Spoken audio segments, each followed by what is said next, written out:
We're live again not from New York City, fortunately. How's everybody doing? Welcome back to Reset Table Lives. We're going to let people pile in here, and as always, I'm going to try to figure out what I'm doing. I mean, I pretty much have it now, right? You would think. We have a very exciting guest today. I'm thrilled. Big fan of Phoebe Robinson for a long time. I mean, she's just total badass baller. Budding media titan. So can't wait to talk to her about all things reimagining what this time is all about and what she's up to. So let me get her in the views and try to find her, which is always tough. She's not in there yet. Okay, we got good weather here. Got that natural light hitting in, sort of. There she is. Okay, good job, Tobin. Let's see. Oh, wait. Boom, add. Hey! Hi, how are you? Good, how are you?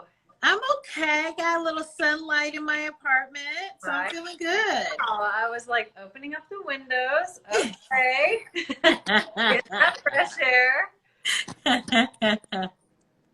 I like that the picture on your wall. It's so cool. It's Brook. I think that's Brooklyn Bridge. Yeah. Yeah, nice. Yeah, we're like in a CNN studio, and they have the whole thing behind, and they're like, the waterfront. No, you're not. You're that's in yards in like a small studio. It's fine. Welcome. Thanks for having me. Yeah, of course. For those of you on the live that don't know, that's ridiculous, but we'll just run it down for you real quick. This is Phoebe Robinson, creator and co-host of Two Dope Queens. Bop, bop, bop, which was amazing. I used to listen to that a long time ago. Thank you. New York Times bestselling author for You Can't Touch My Hair and Other Things You'll Have to Explain. And you just recently started a production company. Is that right? Yeah, it's called Tiny Reparations, and we launched in August. Yeah. Amazing. Okay. Well, we're so happy to have you. You've been to one of our resets. IRL in real life. Now we've switched gears. We're trying to roll with these COVID times, and so we've put it onto the live. And so basically just, I mean, as you know what it's all about, bringing people together, having sort of interesting conversation and trying to get people's minds working and get people from different backgrounds, different industries, different points of view. And then hopefully we have that conversation, then we can sort of bring it back out into the world. So that's kind of what Reset's all about. So to be with someone like you on the show is dope, no pun intended. We've started these resets with a moment of grounding, which, as I say every time, not my personal best area where I shine, but I'm trying. Normally we have someone else from the team when we do these live. We have someone else from the team who's like so amazing, does them, but I'll try to do my best to bring us to this moment. Okay. Let's close our eyes. The sun is shining today, so let's let that sunshine hit your face a little bit. Maybe you've been inside for a few days, taking a walk. Get a deep breath in.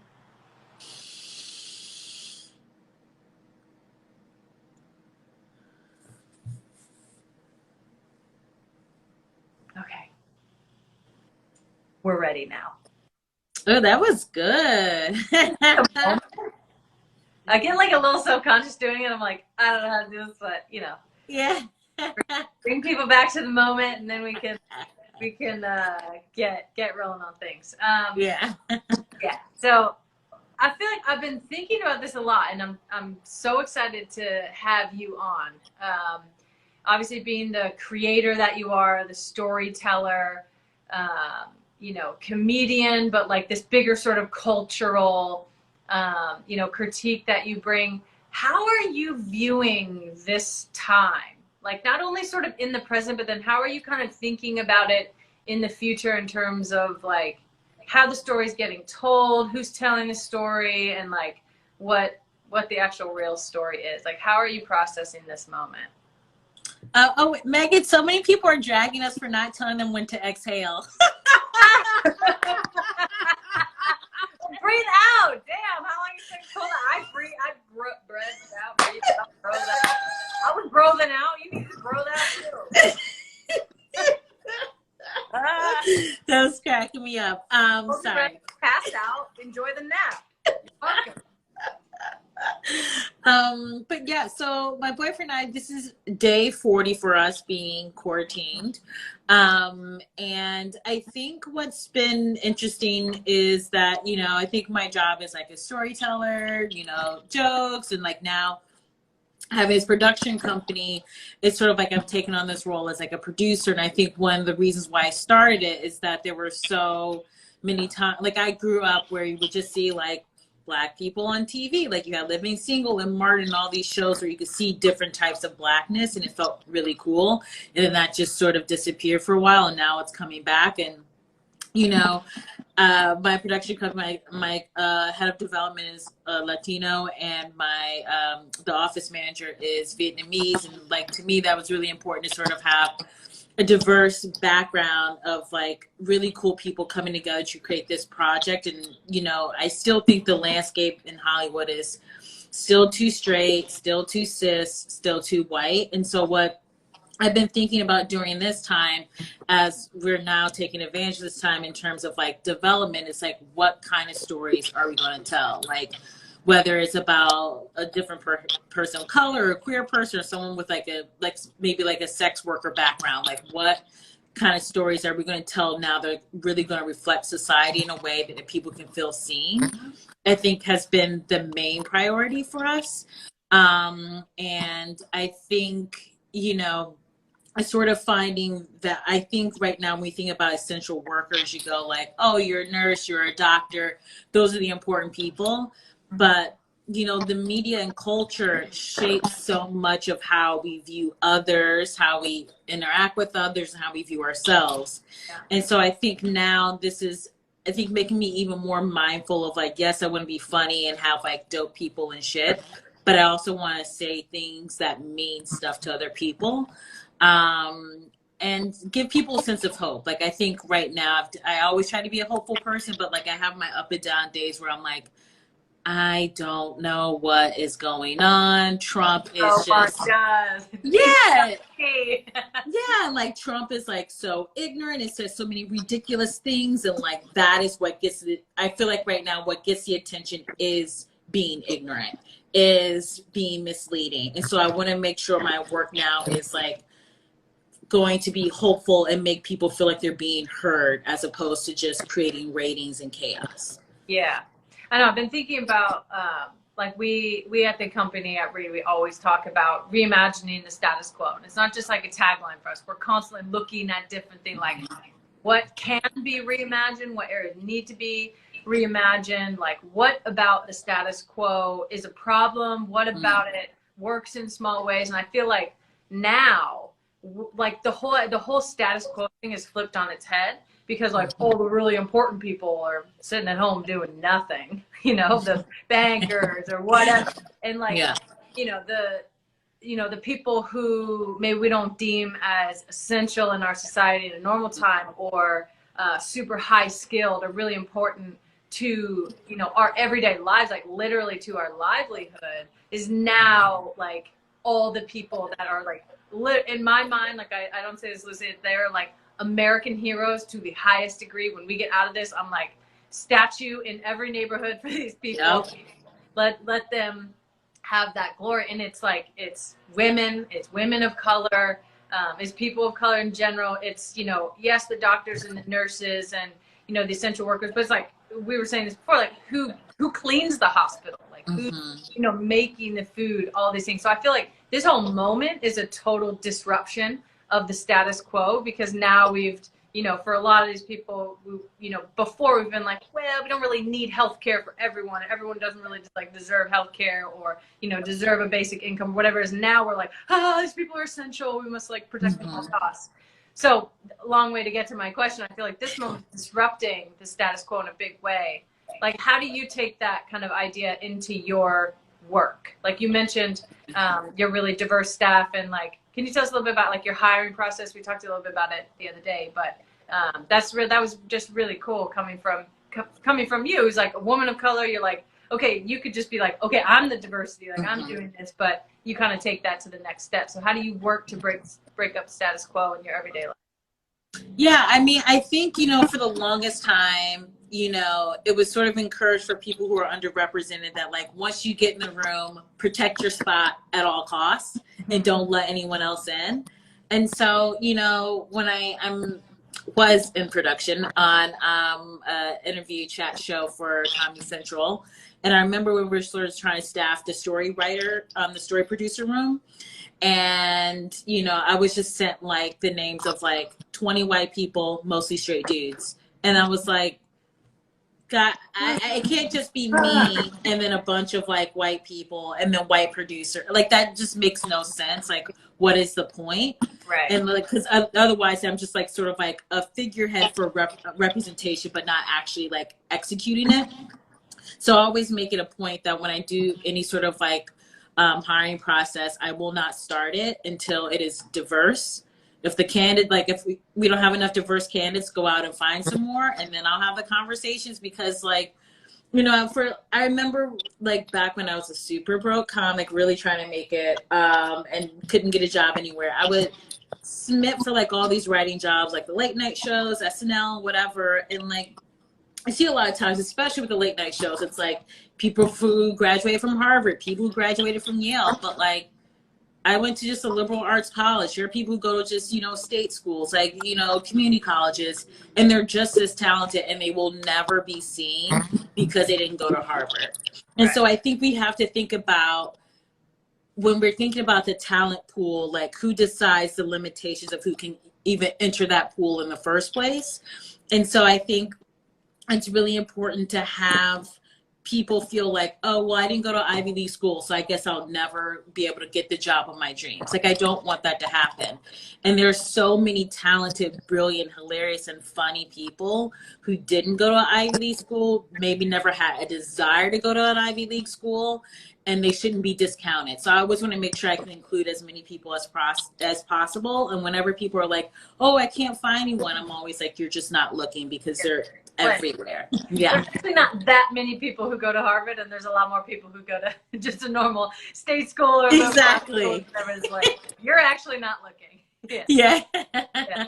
No, that's so true. I love that idea of like, because I feel like I think about it in the way that if you only have a certain amount of people, and obviously inclusion, diversity, it's like, you know, so like this hot button issue in the moment. But I always think about it in the context like, if I only have, you know, people like me, it doesn't mean that people like me that look like me aren't smart, aren't funny, or whatever. But like, you're just gonna get one part of the story, and like, it might be a good part. It's just not gonna be the whole story. So that's kind of how I think of like inclusion and diversity is like, let's tell the whole story. Like, how dope is that gonna be? Like, that's gonna be a great story. That's gonna be where we get something that, like, you know, any one of us individually would have never kind of thought about.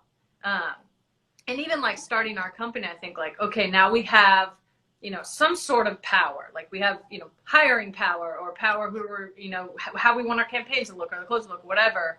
And so we're always kind of trying to think like, okay, we have this power that we've gotten, and we feel like in the past, in a certain way, just being like a female athlete, we've been sort of cut out of the power a little bit, try to take it back. How do you think about, because now you got your own production company, New York Times bestselling author, like you have some sort of power. So how do you think about opening that access to power, and like, what's your process behind like, even just how you feel about it for yourself and being able to make those decisions? Yeah, I mean, I think like when I was like, guys, I don't want to start this interview process until we have, you know, writers of color who are submitting, queer writers who are submitting. Like, I didn't know how that was going to go down, but I was like, this is what I feel in my heart, so I'm just going to say it. And if like people are mad, then we can deal with that. And so I think a lot of times, even when we have like our own production company, our own like this or our own little that, we still think like, oh, we have to ask permission. Even though this is my baby, we have to ask permission to raise my baby the way that I want to raise it.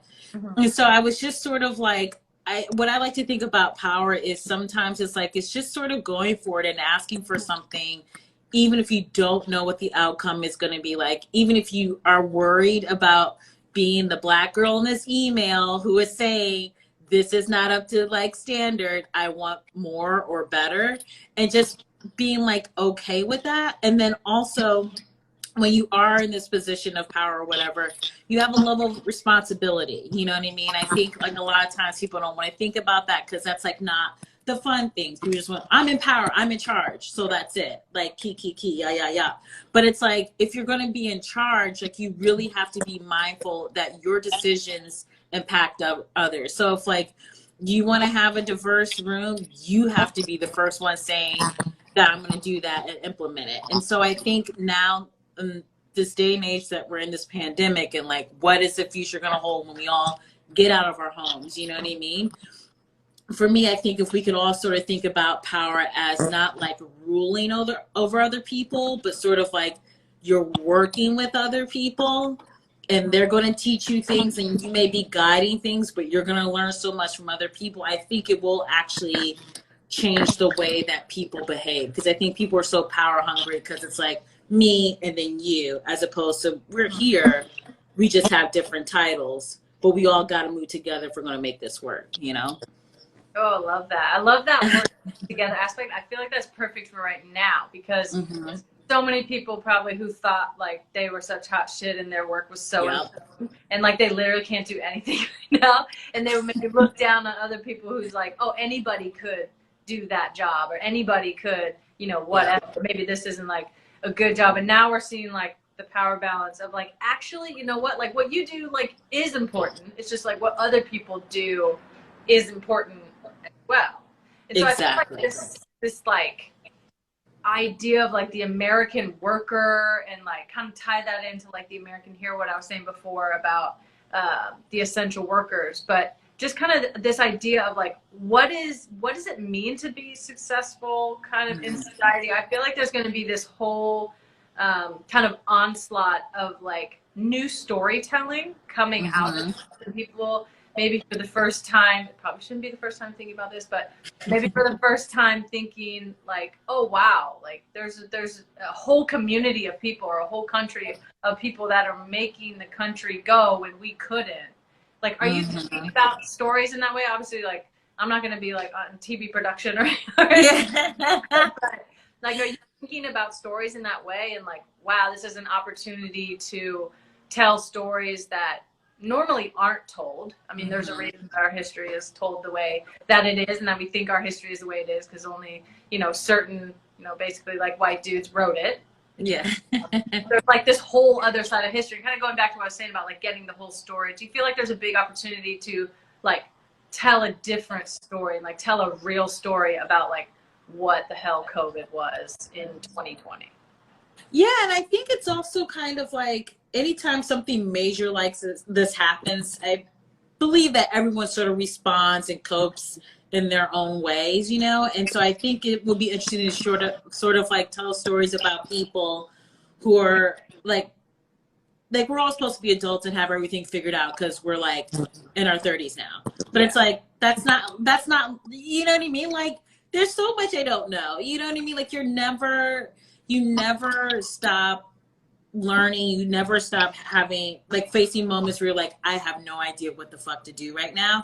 And so I think it would be really cool to like sort of deal with stories where people either have like personal trauma like happening because of this, or like they're growing in certain ways they never thought they would because of COVID, or like, you know, even like sometimes you see shows about like parenthood and it's like so like, and then my kids did blah, they like shat in the tub and that's it. And you're like, seeing like so many of my friends like have like my brother having to like homeschool now. It's like no one was prepared to. He's not a teacher. You know Yeah. what I mean?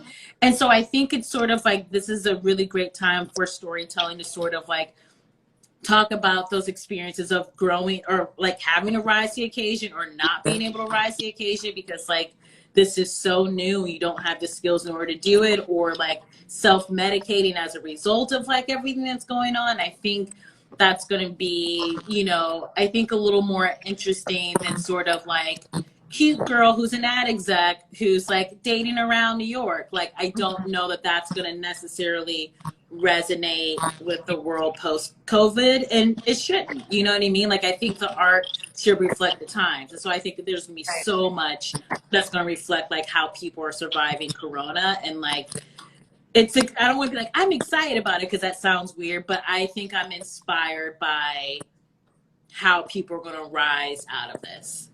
If that I makes think you sense. should be excited about it. I feel like you're a creative, you're an artist. Like that's what you do. You're a storyteller, and like shit's wild right now. Yeah. So like you should have like we need you to be excited. I feel like we're all like the artists and the creators and storytellers out there. Like this is like such an amazing moment, I think, because it is cutting across so many different lines. Like people are literally having to step into other people's shoes, like parents into teachers' shoes, or Yeah. like essential workers, or just people like having to be at home or be a caretaker or whatever it may be, or the opposite. I hope that there's kind of a heightened like sense of empathy, and then like a desire for some more meaningful stuff. Yeah, like ad girl running around New York, like it's just not gonna hit the same. You'd be like, Yeah. you couldn't have done that. Like you weren't doing that at that time because you couldn't go outside. So this would Yeah. make sense. Like, you know, I want to see like a comedy about an essential worker, but I also want to see like an in-depth documentary about work. So I feel like the opportunity and like I don't know, just I guess the opportunity for like storytelling the creatives is at like an all-time high. So I think you should be excited about that. I'm certainly excited for you and like for all of the other, you know, creatives who are stuck at home. And I mean, that's what we've been turning to. You've kind of seen that everywhere. Like we've been turning to arts and music and TV shows. And, you know, we don't have like anything live going on right now except IG. So Yeah. you should be excited for sure. We're definitely excited. Yeah, cool. I mean, that's pretty much all I have for you. I could stay here all day. I love talking to you so much. This is like really cool, and like it's making me just sort of like, I think it's, you know, sometimes I'm always like wishy-washy about social media, but I think that stuff like IG Live and like having these conversations and people being able to connect with each other, I think is so important, and I think it's gonna lift so many spirits, and I think it's gonna make people hopefully sort of like rethink how they relate to others once this is over. You know what I mean? Like I'm a workaholic and I tend to like go away, but I'm like, maybe just disappearing to my work all the time isn't like the best thing to do. Like maybe I should also, oh my God, you can see that chair is full of clothes that I need to fold, and I just realized it. I know. Whenever I set up, I'm like, everything like from here under like through me is like a mess back there. I'm like, I don't know exactly. It's inside my body, so I'm good. Sorry to get distracted by that, but what I wanted to say is that I think like we're going to, hopefully, I think we will value connection and relationships more, and stop with the like just like texting, like small talk, and like not really being there for each other. Because I think we all like look at our phones and we're like, most of these people we would not text during a pandemic because like we're not that tight. And I hope that changes, you know? Yeah, I do too. I think it's kind of brought us, it's like the social media part is interesting because obviously before COVID, social media is just like, it's this drain, like don't spend too much time on it. But now it's become like almost a lifeline in a way to like connect. Like we're all like reaching out and wanting that sort of like social connection, but in like a really cool and meaningful way. So hopefully we can carry that through, because I think unfortunately we're going to be in this a little bit longer than we want. I know, yeah. That's all right. That's all right. Yeah. Again, thank you so much for coming on. This was so awesome. We love you at Ree so much. We look forward to all the things that you're going to be doing in the future, but I'm just so thankful to be able to have this great conversation with you. Oh, thank you. Likewise. And I hope we get to have another brunch again soon. That was so fun.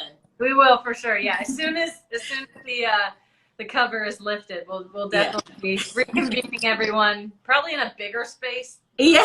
A little more space, yeah, outdoor space. We'll definitely be bringing people together for sure. Great. Cool. All right. Okay. Thank you so much. Bye. Bye-bye.